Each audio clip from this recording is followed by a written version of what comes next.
Hello, magandang hapon po. Ito po yung ayuda mula sa ating kalapit na taniman. Ito po yung hinarbis nilang mais.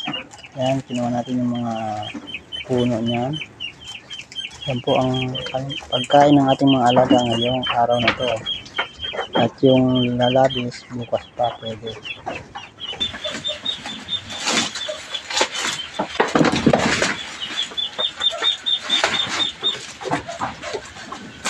Yan po, nanginginain na ang ating mga alaga. Oh.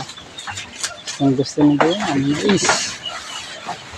Ayan, papakabusog na naman sila ngayong araw na to.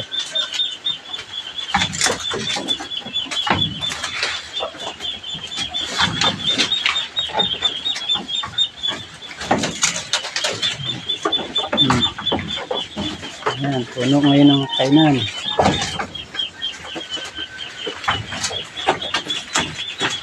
Puno, busog na naman ang ating mga alaga. At ito yung next month. Nanganganak na, June. Ito ang ating binalaga. Ito yung isa pa. 2 months naman ito, bago mga anak.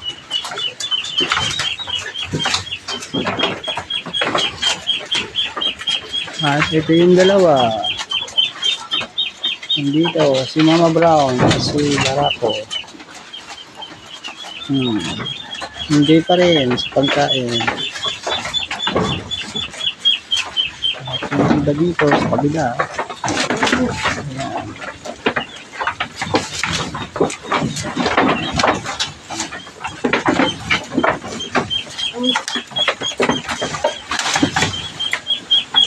Hindi na daalan kung saan ko kain.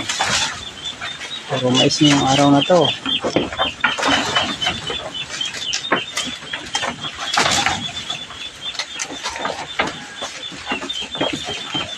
Pag may inaani po kasing mais sa ating katabing taniman ay nanghihingi tayo ng pampakain. Kaya itong mga mais nito.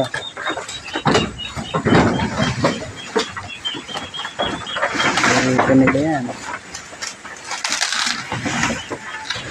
Ang mga may chopper dyan, pati yung katawan nito kumakain.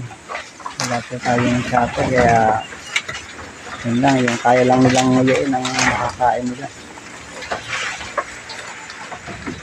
Dahon, saka yung bandang dulong ang inunguya nila yan, na malambot pa yan. Yung puno po kasi niya ay matigas. Pag walang gas na shredder, wala. Hindi kayang nangyayin ng mga kambing.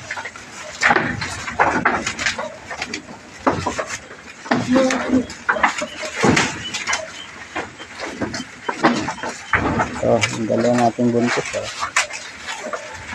Ang malapit na mga anak. Itong isang to. Anak ni Mama Brown po itong dalawang ito. Ayan. Next month itong isa mga anak. Ito naman 2 buwan pa ang kabila.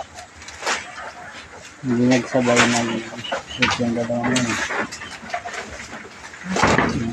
Ang laki na. Parang si Mama Brown din kalaki.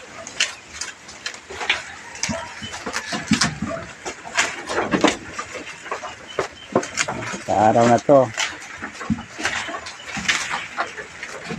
walang humpay na mais ang kakainin nila.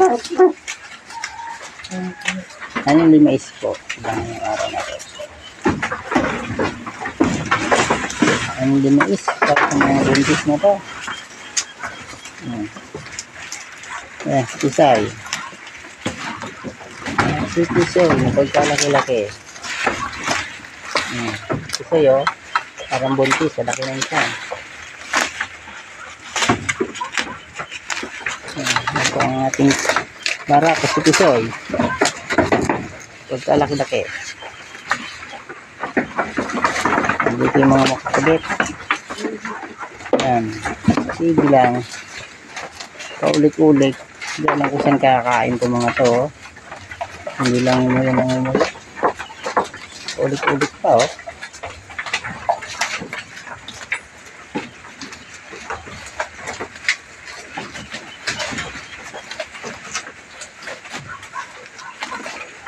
Yun lang po kagandahan na may mga malapit tayong kailalang taniman at nakakahintay ng mga extra pakain. Bukod sa mga pakain dito sa ating taniman at ito malapit sa farm yan, may nakukuha tayo rito. Abang-abang lang sa mga ani, lalo kung may isang tanim ng ating kalapit bahay, malapit na yan. At yung ating tanim naman ay namumulaklak pa lang. Tawid-tawid na rin po yan sa gutom ng ating mga alaga. So katuwa itong isang linis na to, namumutukan kan. Unang panganak lang po niya, no? Laki, busog na, namumutok na. Ang ganda.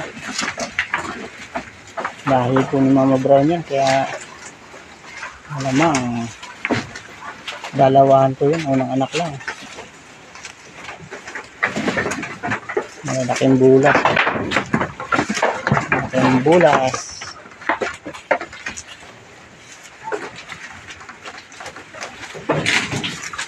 Hanggang dito na lang po muli at maraming salamat po sa panonood. Bye-bye!